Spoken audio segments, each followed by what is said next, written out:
Hello guys, welcome back to my channel. In today's video we are going to be continuing the series I started, Miraculous, LadyBug, A Beginner's Guide. Part 2, Kwamis. We're going to be talking about Kwamis, why they are needed, what they are, how they give powers, their history, and much more. So please stay tuned.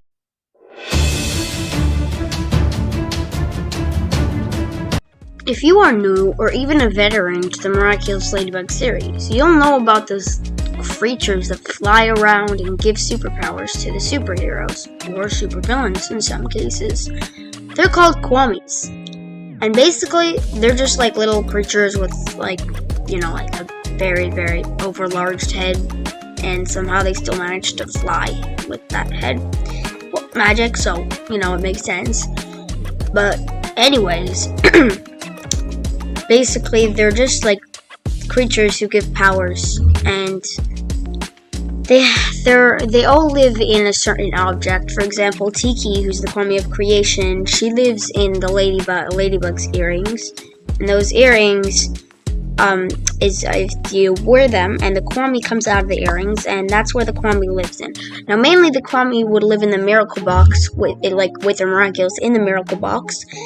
But when you have a holder, they live in the earrings, and upon giving it certain commands, the person who who's the holder of the Miraculous, upon giving that command, the Kwami will go into the earrings and give the superpowers.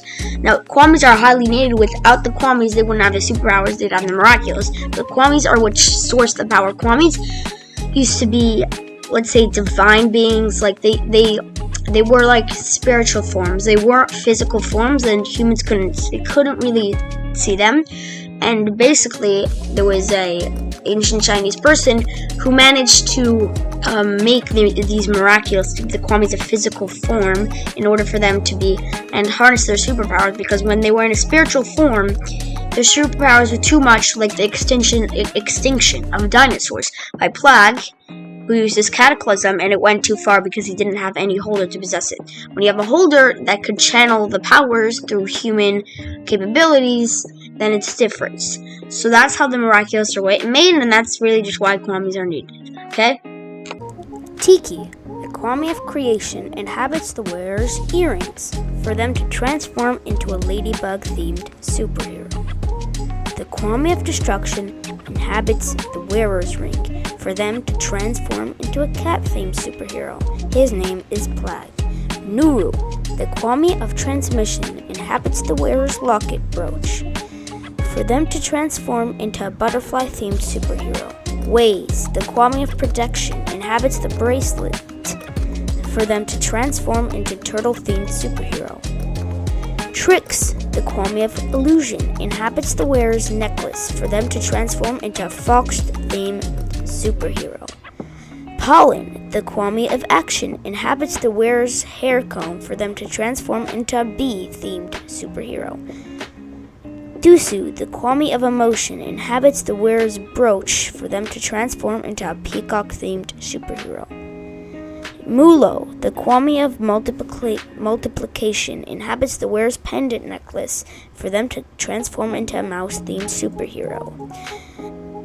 Stomp, the Kwami of determination, inhabits the wearer's nose ring for them to transform into an ox-themed superhero. Roar, the Kwami of elation, inhabits the wearer's Pange's bracelet for them to transform into a tiger-themed superhero.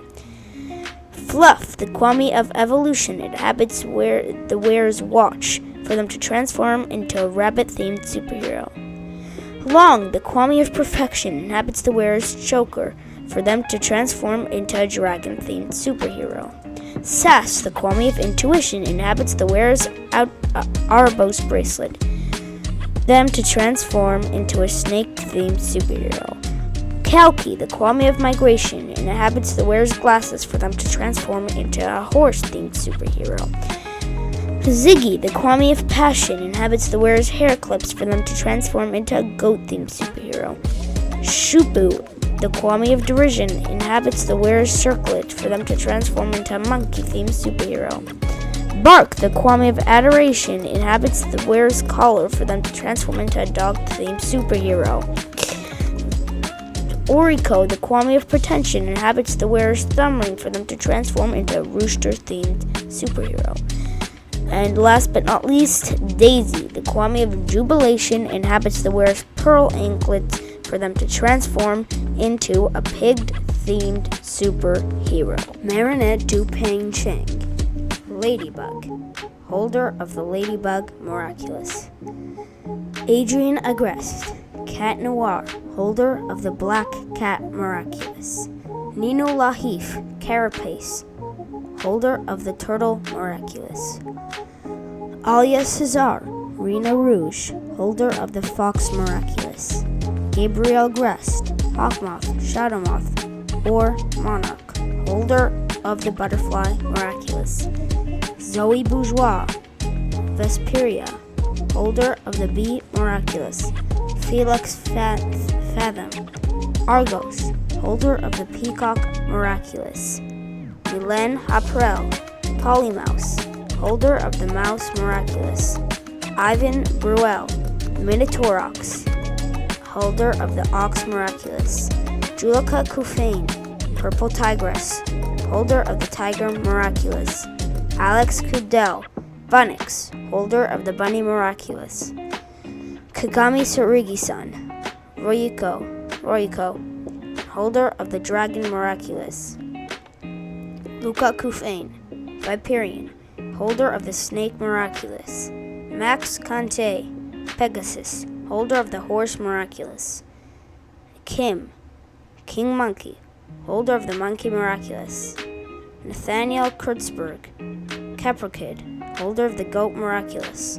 Sabrina Raincombrix, Miss Hound, holder of the Dog Miraculous. Mark Anciel, Roosterbold, holder of the Rooster Miraculous. Rose Laviant, Pagella, holder of the Pig Miraculous. Kwamis are divine beings that are formed whenever a new abstract idea or emotion comes into existence in the universe, such as creation, love, beauty, and mathematics. The very first Kwami ever to come into existence is Tiki, the Kwami of creation who came into existence upon the creation of the universe. All the Kwamis know each other and journeyed across the universe for eons. During their travels, they found the way to Earth and at some point discovered their magical powers. Born from the abstract concepts they are respectively embodied, with Pla using his powers to cause extinction of the dinosaurs. That's when the Kwamis realized even though their powers were great, they were too strong and unfocused, leading to great damage. During the ancient past, the Kwamis witnessed the rise of humanity, and with it, from 5 to 7 million years ago, the birth of their cousins, the Renlings. However, the Kwamis were spirit-like, and thus couldn't be perceived by regular, tangible life forms such as humans, and they were therefore unable to interact with them. Despite that, they had a deep yearning to learn more about humans by observing them, until one day, 5,000 years ago, a Chinese mage figured out how to create a special magical jewel, the Miraculous. These jewels allow the Kwamis to manifest in physical form, finally allowing them to communicate with mortal life forms. Though the physical form can only be manifested when a Kwami respective Miraculous is in the possession of an owner, in return for the privilege of having the ability to be perceived by mortals, the Kwamis were able to grant superpowers to the Miraculous owners. Through said the owners that I discovered the powers are far more manageable. From that point on, Kwamis helped the wearers of the Miraculous transform into heroes and achieve good all around the world.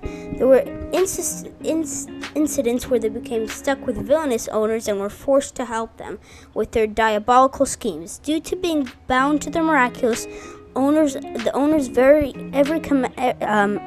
they had to answer to the owners' every command, such as Nuru and Dusu, currently in the series. Some of them have made long-lasting and meaningful bonds of friendship with their owners, and to commemorate that special bond, they gave their own owner a jewel known as a Kwagatama. A long time ago, long enough for some Kwamis to forget, a magical spell was cast upon them. They are physically incapable of speaking their owner's name to each other or any miraculous owners. Other can speak their own. However, if another miraculous owner already knows their owner's identity, then the Kwami can speak their owner's name freely. This spell also prevents Kwami from speaking the name of the guardian of the miraculous. On occasions, incidents where an active Kwami would get separated from their owners or find them in trouble would occur, and often use their powers to protect them, but only as a last resort. In Sandboy, it is revealed that Kwamis collect items from the outside world and bring them inside a miracle box to give them as presents to inactive Kwamis for entertainment. Sometimes, on occasions though, unknown means or without the owner, for an owner, Kwami can find their way out of the miracle box. Just as miraculous holders were taught about the power of the jewels, so were the Kwamis. Such as the miraculous potions that allow the owners to change into their elemental forms. However, even though they were curious about their powers could be modified, they were forbidden by the guardians to know as a precaution in case if they ever fell into an evil hand. Over time, the Kwamis also became aware that they could unify their powers as well, as the danger that came when one holder fused too many jewels together, as seen in Miracle Queen, when Stomp, Roar, and the others refused to share their activation commands after seeing Chloe's rude and selfish behavior. They also knew that Chloe could severely hurt herself, so they refused for her own safety.